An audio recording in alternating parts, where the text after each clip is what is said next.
এক সপ্তাহ বন্ধ থাকার পর জাতীয় চক্ষু বিজ্ঞান ইনস্টিটিউট চালু, তবে জরুরি প্রয়োজন ছাড়া মিলছে না চিকিৎসা সেবা। ফিলিস্তিনিদের উপর বর্বরতার অভিযোগে ইসরায়েলের উগ্রপন্থী দুই মন্ত্রীর যুক্তরাজ্য, কানাডা, অস্ট্রেলিয়ার ভ্রমণ নিষেধাজ্ঞা।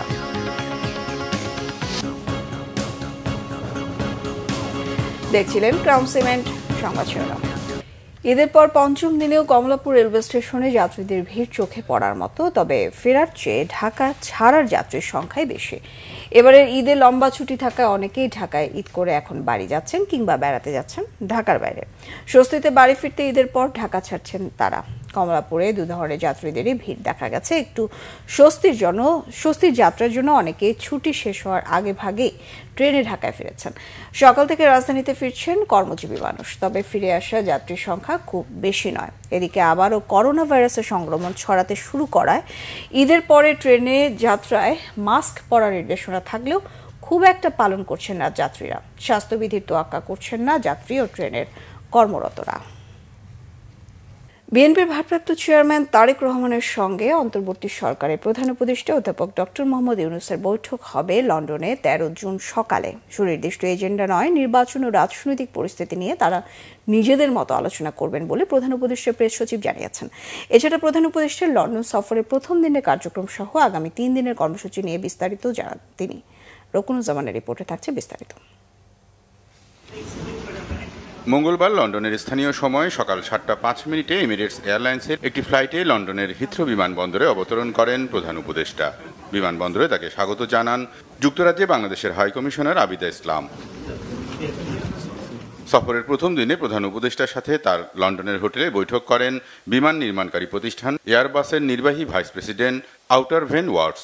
একইভাবে লন্ডনের হোটেলে প্রধান উপদেষ্টার সাথে দেখা করেন মেনসিস এভিয়েশনের নির্বাহী ভাইস প্রেসিডেন্ট চার্লস উইল। মঙ্গলবার লন্ডনের স্থানীয় সময় দুপুরে যুক্তরাজ্যের অল পার্টি পার্লামেন্টারি গ্রুপের ব্যানারে দেশের পার্লামেন্টারিয়ানদের একটি প্রতিনিধি দল প্রধান উপদেষ্টার সাথে সাক্ষাৎ করেন। সন্ধ্যায় কমনওয়েলথের সেক্রেটারি জেনারেলের সাথেও বৈঠক করেন প্রধান উপদেষ্টা। সফরে ডক্টর মোহাম্মদ ইউনূসকে মর্যাদাপূর্ণ কিংস চার্লস হারমোনি অ্যাওয়ার্ডে ভূষিত করা হবে। পরে সফর নিয়ে প্রধান উপদেষ্টার প্রেস সচিব শফিকুল আলম সাংবাদিকদের ব্রিফিং দেন। বাংলাদেশি অরিজিন যারা এমপি হয়েছেন তাদের একটা অল পার্টি পার্লামেন্টারি গ্রুপ এসছিলেন প্রফেসর ইউনূসের সাথে দেখা করতে। সেখানেও 1 ঘন্টারও বেশি পারস্পরিক মিউচুয়াল ইন্টারেস্টের জায়গায় যেগুলো আছে সেগুলো নিয়ে আলাপ হয়েছে। রোহিঙ্গা ইস্যু খুব প্রমিনেন্স পেয়েছে। এই সাথে বাংলাদেশের পলিটিক্যাল ইস্যুগুলো এসছে, বিশেষ করে ডেমোক্রেটিক ট্রানজিশনে আমরা এই রিফর্ম কমিশনগুলো কি করা হচ্ছে, অ্যাসেট রিকভারিটা কিভাবে করা যায়, বাংলাদেশ এইখানে যে টাকাটা এই দিকে আসছে এবং এদের সাথে এদের এজেন্সিগুলোর সাথে কিভাবে আমরা ভালোভাবে নিবিড়ভাবে ইন্টারেক্ট করতে পারি। হ্যাঁ, সেই কাজগুলো ওনারা করবেন। এই যে পুরো ট্যুরের এটা একটা ওয়ান অফ দ্য বড় লক্ষ্য হচ্ছে এটা। বিএনপির ভারপ্রাপ্ত চেয়ারম্যান তারেক রহমানের সাথে 13 জুন হতে যাওয়া প্রধান উপদেষ্টার বৈঠক নিয়েও বিস্তারিত জানান শফিকুল আলম। তারেক রহমানের সাথে বৈঠক হচ্ছে 13 তারিখ সকালে। ওইটা মিটিংটার কোনো ফরম্যাট নাই, তো ওনারা ওনাদের মতো করে বসবেন, আলাপ হবে। এটা এখানে যে কোনো বাংলাদেশের এখনকার যে সিচুয়েশন, পলিটিক্যাল পরিস্থিতি, তারপরে আপনারা জানেন যে আমরা একটা ইলেকশনের ডেটটা ঘোষণা করেছি সেই বিষয়ে, তারপরে ইলেকশনের এই যে জুলাই চার্টারটা হওয়া, রিফর্ম বিষয়, এগুলো যে কোনো ইস্যুই আলাপ হতে পারে। বুধবার জুলাই আন্দোলনে অংশ নেওয়া ছাত্রদের সাথে বৈঠক সহ প্রবাসীদের একটি অনুষ্ঠানে যোগ দেওয়ার কথা রয়েছে প্রধান উপদেষ্টার। রকুনুজ্জামান, বাংলা ভিশন, ঢাকা।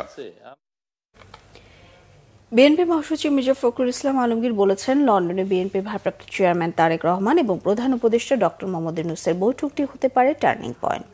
ওই বৈঠকে যে কোনো সিদ্ধান্ত নেওয়ার এখতিয়ার তারেক রহমানকে দিয়েছে বিএনপির স্থায়ী কমিটির সদস্যরা। আরও জানাচ্ছেন সিকান্দার এমান।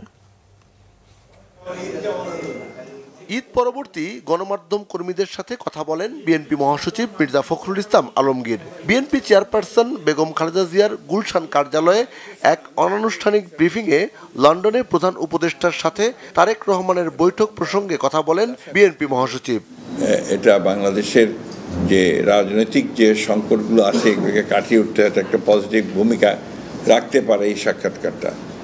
একই সঙ্গে আমি ব্যক্তিগতভাবে মনে করি যে সাম্প্রতিককালের রাজনৈতিক যে প্রেক্ষাপট, যে অবস্থান, এটা একটা বড় ইভেন্ট, এটা একটা টার্নিং পয়েন্ট হতে পারে আপনার কি।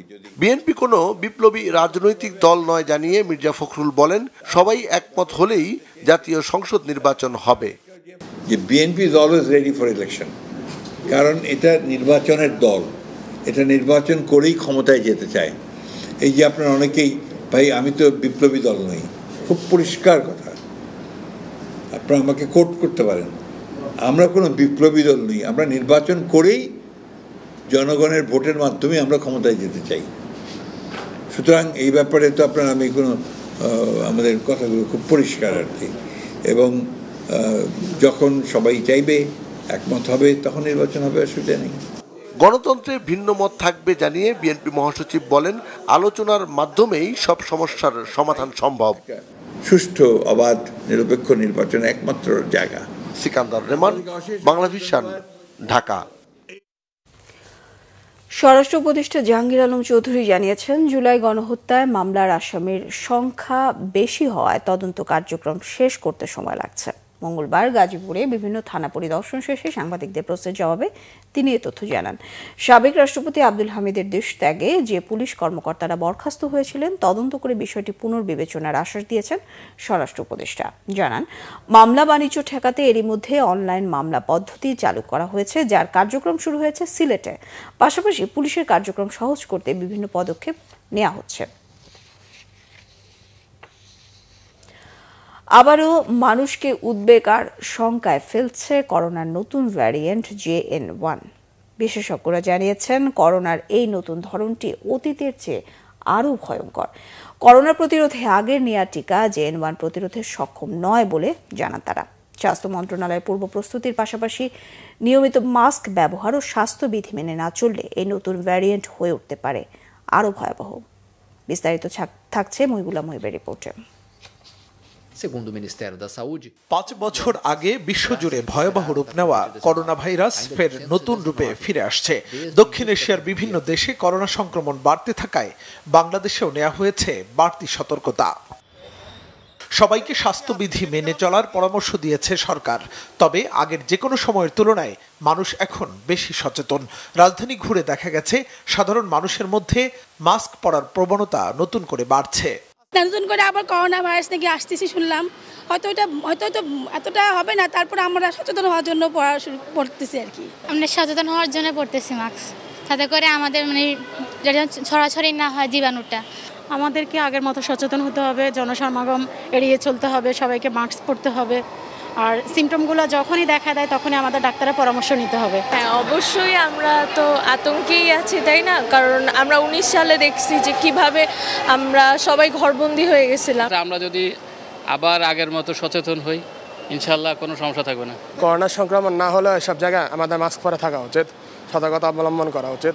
বিশেষজ্ঞরা বলছেন, নতুন ভেরিয়েন্ট মোকাবেলায় সরকারের উচিত দ্রুত সময়ের মধ্যে কোভিড হাসপাতালগুলোকে প্রস্তুত করা।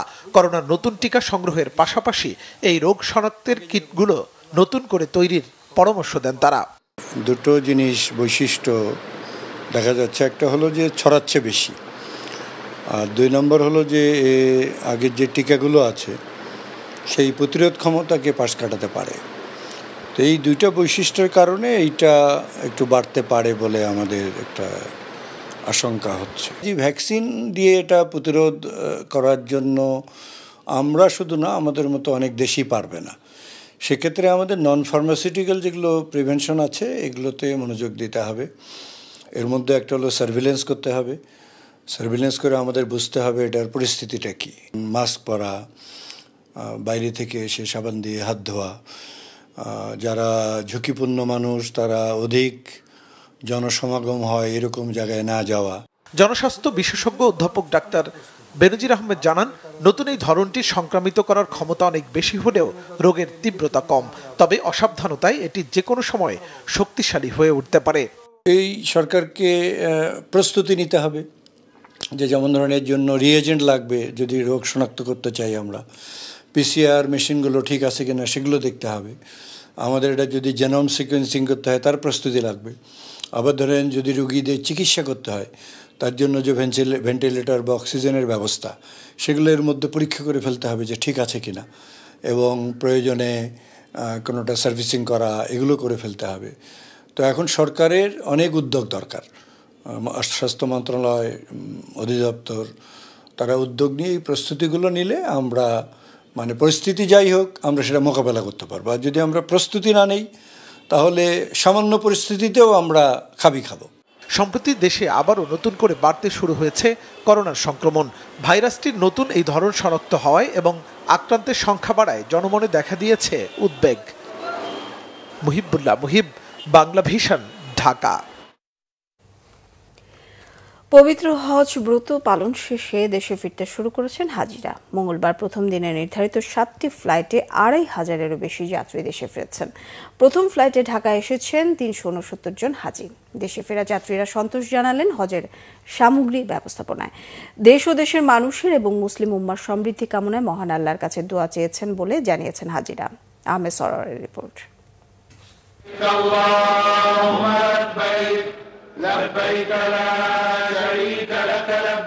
পবিত্র হজ পালিত হয়েছে গত বৃহস্পতিবার। হজের যাবতীয় কার্যক্রম শেষে দেশে ফিরতে শুরু করেছেন হাজিরা। সুষ্ঠুভাবে হজ শেষ করে মঙ্গলবার সকাল 10:54 সৌদি এয়ারলাইন্সের একটি ফ্লাইটে 369 জন হজযাত্রী হযরত শাহজালাল আন্তর্জাতিক বিমানবন্দরে পৌঁছান। বেসামরিক বিমান চলাচল কর্তৃপক্ষের chairman air vice marshal Mohammad Manjur Kabir Bhuiyan boarding ব্রিজে উপস্থিত থেকে হজযাত্রীদের দেশে স্বাগত জানান। পুরো জুন ও জুলাই মাস জুড়ে বাংলাদেশ বিমান, সৌদি এয়ারলাইন্স এবং ফ্লাইনাইসের নির্ধারিত ফ্লাইটে হাজিরা দেশে ফিরবেন। হাজিদের নিয়ে শেষ ফ্লাইট দেশে ফিরবে 11 জুলাই। প্রথম দিনে ফেরা হাজিরা জানালেন তাদের সন্তুষ্টির কথা। গত রাত্রের একটার ফ্লাইটে সিলেট হয়ে এসেছি, ভালো ছিল, ফ্লাইট ব্যবস্থাপনা ভালো ছিল, হজ ব্যবস্থাপনা অনেক ভালো ছিল। আলহামদুলিল্লাহ এবার খুব সুন্দর, সব ব্যবস্থাপনা খুব সুন্দর ছিল।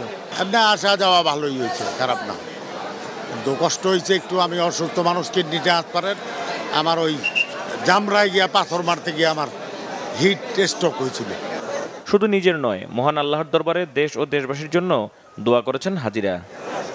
আল্লাহর কাছে দোয়া করছি সবার জন্যই, দেশের আপনাদের সবার ভালো হোক এটা চাইলাম, আপনারা সুখে শান্তিতে দেশের উন্নয়ন করতে পারেন এগুলা চাইলাম। দেশবাসীর জন্য দোয়া করছি, আল্লাহ জানি সকলকে ভালো রাখে, যারা ইমানদার আছে তাদের জান্নাতবাসী করে, এই সমস্ত দোয়া আমরা আল্লাহর কাছে করছি সকলের জন্য, দেশবাসীর জন্য। 29 এপ্রিল থেকে 1 জুন পর্যন্ত 220টি ফ্লাইটে 85,302 জন যাত্রী হজ পালনে সৌদি আরব গিয়েছিলেন। আহমেদ সরোয়ার, বাংলা ভিশন, ঢাকা। এই ছিল এখনকার মতো। পরের সংবাদ বেলা 11টায় দেখার আমন্ত্রণ রইল। এছাড়া বাংলা ভিশন সংবাদ ও সংবাদ সংশ্লিষ্ট অনুষ্ঠান দেখতে ভিজিট করুন www.bbnews24.com ও facebook.com/banglavisionnews। সাবস্ক্রাইব করুন youtube.com/banglavisionnews। সঙ্গে থাকায় ধন্যবাদ সবাইকে।